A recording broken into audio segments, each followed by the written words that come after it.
What's good? It's your boy Jay. That's me.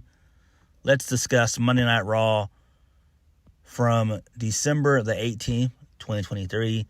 The final Raw of 2023. Pretty okay show for the most part. Nothing too spectacular happened, but it was alright. For being honest, it wasn't decent, it wasn't good, it wasn't bad, it was just alright. Before we get into the review, congratulations, and we want to send a happy birthday and congratulations to Trish Stratus and to Stone Cold Steve Austin. So, happy birthday to both of you guys. Happy birthday to y'all. Happy birthday. Hope you guys enjoy it.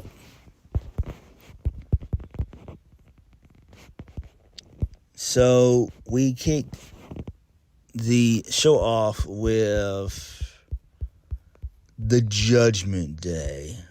Ugh. No. So, Damian Priest gets on the mic and says, all rise for the Judgment Day. Finn Balor gets on the mic. He congratulates the Creed brothers. He said that they earned it. He said that they ran the gauntlet and became the number one contender to face him and Damian Priest. He said it's going to be the biggest match of their careers and the biggest night of your lives. Then Rhea gets on the mic. She said that she's going to hurt Ivy Nile. And then she says the Judgment Day, we ran 2023 and we are going to run 2024. Oh my God. Ugh. So Dom gets on the mic. He says Judgment Day runs of all WWE. R-Truth comes out. He starts doing some comedic stuff with the Judgment Day. So he said that he's looking around and he's seeing Christmas trees and the lights, and there's a lot of animosity between us right now. I say we squash the beef so we all can be a happy family. Let's do this like a Miracle on 34th Street fight. It was hilarious. And then JD gets on the mic and says, that's already been advertised. It's happening right now. And then R-Truth asks Siri, how far is 34th Street? which is hilarious. And then so Truth continues to do comedic stuff with JD McDonough. And then Truth just says that let's just have a match. Loser leaves Judgment Day. So Damian Priest agrees. He accepts it. And then JD accepts it. So this leads us into the first match of the night. R-Truth versus JD McDonough in a Miracle on 34th Street fight. So R-Truth wins via a spear through the table. So JD McDonough is out of Judgment Day, which was great. It was hilarious, though. It was hilarious. So a pretty cool, little fun way to start the show, for the most part.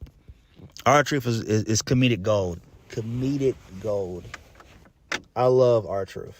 Love R-Truth. Comedic gold. Moving on. So, Nia Jax comes out. And before she can even say anything, out comes Becky Lynch. So Becky Lynch begins to taunt Nia Jax, saying that, Nia, are you scared of me? You got a mic in your hands. You clearly came out to say something. Was it about me? Because if it is, you can say it to my face. I'm here right now. So Nia then says that as much as she would love to break Becky Lynch's face again, she said she was going to announce that she was going to be entering into the 2024 Women's Royal Rumble. So Becky Lynch gets on the mic and says they don't care. They might care that you're here, and no, they don't. And then they continue to jaw back and forth. Nia Nia then says that Becky's the size of her leg. She would literally squash Becky and break her face all over again. Is that what you want? So, Becky then retorts by saying she's a true moneymaker of the company. She also says that your entire existence, you've been here, has been on the back of somebody else's name. First, it was your cousin's, and now it's mine. And I'll get on in history as the greatest to ever do it. Your only claim to fame is that you broke the nose of the greatest to ever do it. And then, so Becky begins to taunt Nia. So Nia accepts. She says she was about to get into the ring and call a ref out, and then she does the bait and switch. So it doesn't happen. She said that we're going to do this on her terms. She says, as a matter of fact, it's going to happen in her hometown of San Diego, California. It's going to be her and Becky Lynch at day one.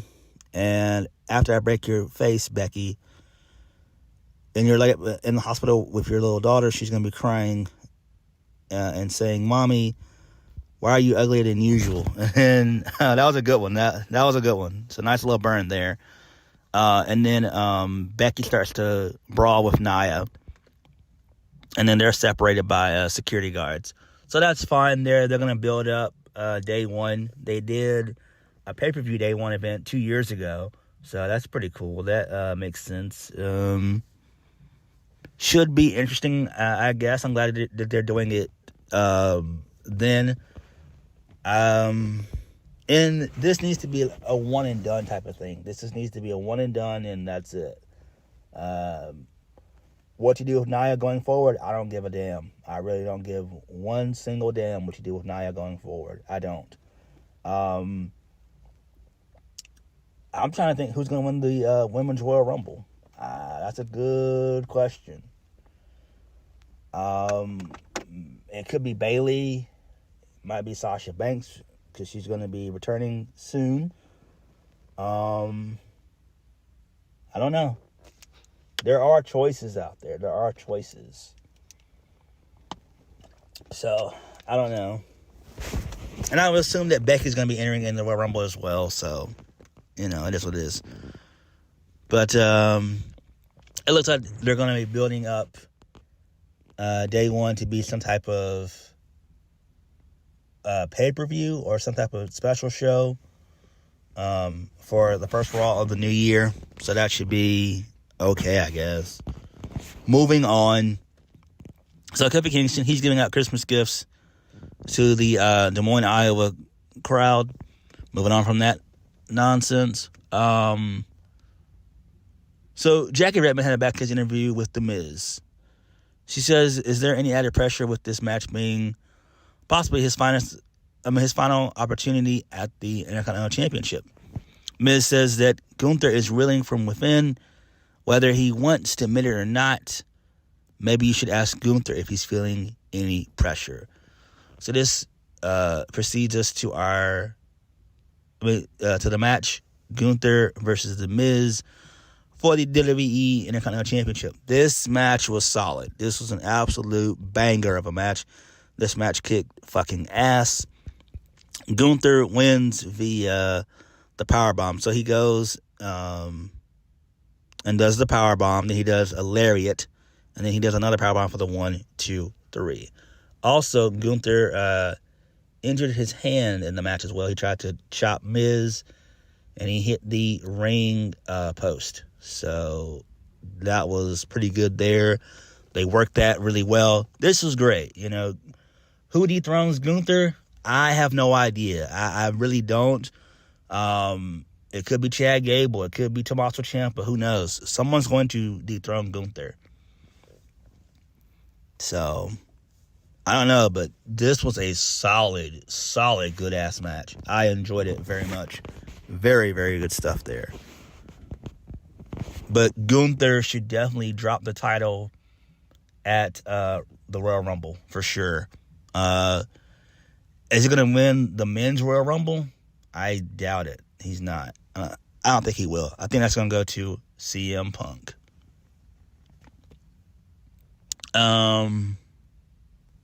Also, in the match, Miz hit a avalanche skull-crushing finale, which was great. The crowd thought it was over. I did too, but Gunther kicked out. Well, no, he rolled out of the ring, which was great. So, very, very good stuff here, though. I enjoyed it. Next, we get a really good Creed Brothers vignette, so that was good. Moving on from that, Gunther says that Imperium has no reason to be jolly. He said he's going to step away for a couple of weeks to recharge. He wants Imperium to impress him. Okay, makes sense. So he'll be gone for a couple of weeks, so he probably should be back. Probably about maybe the third week in January, which would make sense. So that makes sense. All right, moving on. So we get the American Nightmare Before Christmas, Shinsuke Nakamura's poem by Nakamura. He goes, "'Twas the night before Christmas, and out from my mouth came a warning to Cody that Shinsuke would pounce. While your daughter is nuzzled,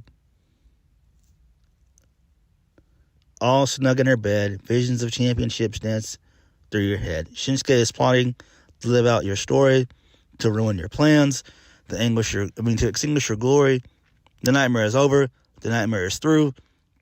The mist burns its eyes. The nightmare is you bastard, you cancer, you prancer, you nitwit, you vomit. Your vomit. You're stupid. Your father was inbred. My goal is to see that you're living in fright. Merry Christmas to you. I'll be your last fight." I was like, damn, this shit was fucking awesome. I loved this. This got so much heat. This was great. I loved this. Whoever wrote this for Nakamura deserves a raise. This was so damn good. And so before Nakamura could finish, Cody attacked Nakamura. They brawl and everything. It spills out into the arena. Cody attempts to do a crossroads through the announce table, but one of the security guards pulls him off of Nakamura, and that allows for Nakamura to scurry away. So they're going to have their match at day one. This is great. I like this a lot. I really do.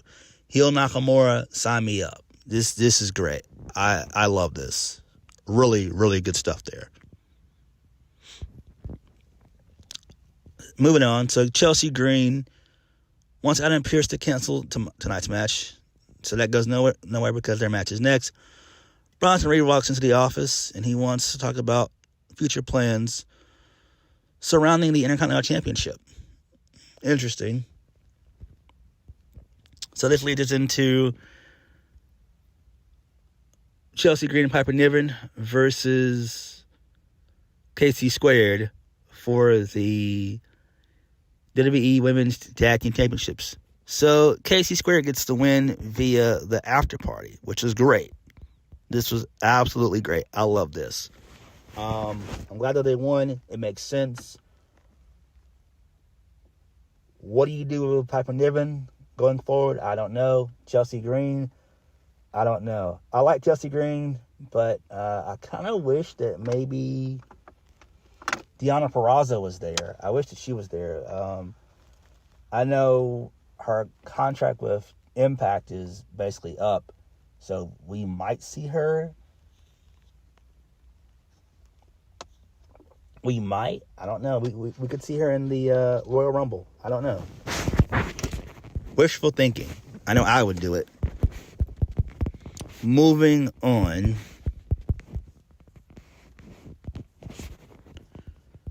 So, Maxine Dupree thanks Ivy Nile for having her back last week.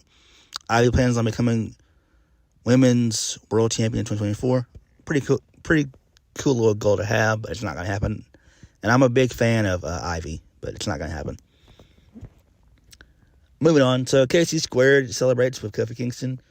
So, Natalya, Tegan Knox, Shayna Baszler, and Zoe Stark all hinted that they wanted the next shot at the tag team titles. I'm just like, oh my God, no. I want to gouge my damn eyes out. Oh, no. Oh, no. Damn it. No. Just no. TJ, please knock up Natalya. If not, can we please put Natalya in a backstage producer role? Please get her off my damn television. Please. My God. Moving on. Ivar versus Akira Tozawa. Ivar wins via a World Slam from the top rope. I don't know why Triple H wants to push Akira Tozawa. It makes zero sense. It doesn't. Akira Tozawa sucks. He's a jobber. Like, I don't get it. I really don't. Moving on. So we see a recap video of CM Punk the CM Punk and Seth Rollins confrontation from last week. Moving on from that. So out comes Iowa's own Seth Rollins. So he does his usual, I'm a visionary, revolutionary gimmick. Stick. So he goes, Iowa, if you thought 2023 was something, when do you say what we do in 2024? That starts at day one. When he defends the World Heavyweight Championship against Drew McIntyre. So he puts over Drew and saying that he gave him the fight of his life at Crown Jewel. And then Drew comes out and Seth Rollins is like, I haven't forgot that headbutt from a few weeks ago, so tread lightly. So Drew says he's not here to fight Seth. He said, we got a match at day one set. He said, there's so many people back there trying to turn a blind eye kissing ass when it comes to CM Punk, but not you. So he says that Seth Rollins is on a roll. He says they're singing your song. Feels good, doesn't it? World champion. You get to go home and spend time with your family. That's been the case for you for years. Drew said that he's been reflecting a lot as of late, talking about his family, the sacrifices that he's made. He said, starting to see his dad, his pops get older, and after 16 years for the first time ever, I question, was it all worth it? Is this something that you could possibly relate to? But you can. That's someone in your household. Someone you could share your life with. Your wife is the exact same position I'm in. All the way across the world, chasing this dream, doing whatever she can to make it happen, sacrificing every single week, sacrificing that time with her family. And then Drew says, life happens, you miss weddings and everything else. You miss when your family gets sick and stuff. You can be there by their side, holding their hands. He says, but they tell us, don't you dare come home. Keep tracing that dream, and you can make it happen. And then he says, Seth, look me in the eye. I don't want your title. I need your title. I need that validation. I have to know if all these sacrifices were worth it. I have to know if the hurt that I caused them was for nothing. I'm going to hurt you for everything. I will do whatever it takes to take that title away from you at day one. So Seth then says that he respects Drew. He says, but he doesn't buy it. He doesn't believe in it. He doesn't buy into his crap. He says, I respect you. He says, Crown Jewel, you came to me. You told me you were going to find a way back. And now you're back at that again. He says, but Drew, I want you to know something. You need this. What makes you think the outcome is going to be any different this time? You say you do whatever it takes. You're not the same person. What does it mean? You're willing to cheat. You're willing to lie. You're willing to hurt people. And then he says, Drew, you got to take responsibility for your actions. You need to look in yourself in the mirror, and you need to face the hard reality. The only person that's keeping Drew McIntyre from becoming a world championship is Drew McIntyre. He said he stood in the ring last week, looked the man in the eye, and I told him I hated him. I meant that. I'm looking you right in your eyes, and Drew, I don't hate you. I pity you. Merry Christmas, Drew. I'll see you in a couple of weeks. Damn. And then so McIntyre begins to attack Seth Rollins. So they have a little fight scene, and Rollins gets the upper hand for a second, and then Drew hits the reverse Alabama slam onto the steel ring steps. So that was great. This was great. I love this. I really did love this because this gives us a glimpse of if McIntyre is going to go full-blown heel or not. I think he will. He's not going to win, obviously. So this is just going to be their second match. Drew's going to lose. I think what they should do is have Drew come real close, but Seth Rollins wins on like a roll-up, and then they have their third and final match at the Royal Rumble, which is probably where all things are going to be leading to anyway. And I think from there you can, we'll see if Drew's going to stay with WWE. I think he will stay with WWE. I really do. If he does not stay with WWE, I can see him easily going back to TNA. I really do. Because Drew needs to be a world champion. Him going to AEW would be a terrible decision. It just would. But this was a great little promo battle between Drew and Seth. This was great. I love this. Moving on. So Cody Rhodes, he thanks the Creed brothers for helping him last week. So Imperium, they gang up on Kofi Kingston. And then Jey Uso comes out to make the save. This leads us into Jey Uso versus Ludwig Kaiser. Jey Uso wins via the Uso splash for the 1, 2, 3. So Rhea Ripley is willing to give... moving on from that, so that's fine, I guess. Jey Uso has no direction right now. I actually think that Jey Uso might be the one to dethrone Gunther.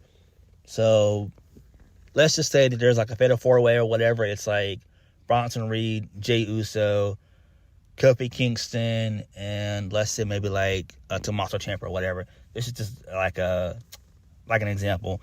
Jey Uso wins. He faces Gunther at the Rumble. So hopefully that's where it leads. Hopefully Jey Uso can become a champion in 2024. I would love for him to be the one to dethrone Gunther. It'll make a lot of sense. And then that way you can have something on the line when he faces Jimmy Uso at WrestleMania 40. So that could make sense. Hopefully that does happen. Moving on. So Rhea Ripley's willing to give Ivy Nile a shot at her championship at day 1. And then for whatever reason, JD McDonough is still a member of the Judgment Day. I'm just like, oh my God, this is so stupid. It was pointless. Absolutely pointless. Moving on. Main event. The Judgment Day. Finn Balor and Damian Priest versus the Creed Brothers. This match for the Undisputed Tag Team Championships. This match was tremendous. I loved this match.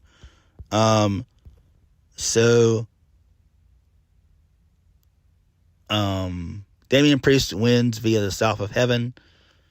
He hits that on Julius for the 1, 2, 3. This was a great match. Very, very good match. The Creeds were able to hit not 1, but 2 Brutus bombs. And they were really long near falls. So there's that. But the Creed brothers losing makes sense. I do think there'll probably be a rematch. It'll probably be at the Rumble. And that's when we'll see the downfall of the Judgment Day happen. It'll probably happen before WrestleMania 40. I could see the Judgment Day having a bunch of cracks, and where it all ends for them at WrestleMania. I mean, where the faction is over with before WrestleMania.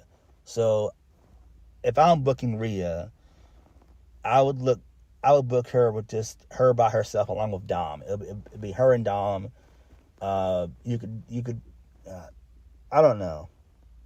I still think that Damian Priest is going to get kicked out of Judgment Day. I think his replacement is going to be Dijak. That's just my little conspiracy theory. It could be Dijak. So, but Monday Night Raw was okay. I mean, the final Raw of the year was all right. Wasn't nothing special, you know. They treaded lightly, you know. They gave us 3 championship matches. We crowned new tag team champions, women's tag team champions, which is okay. A really good main event.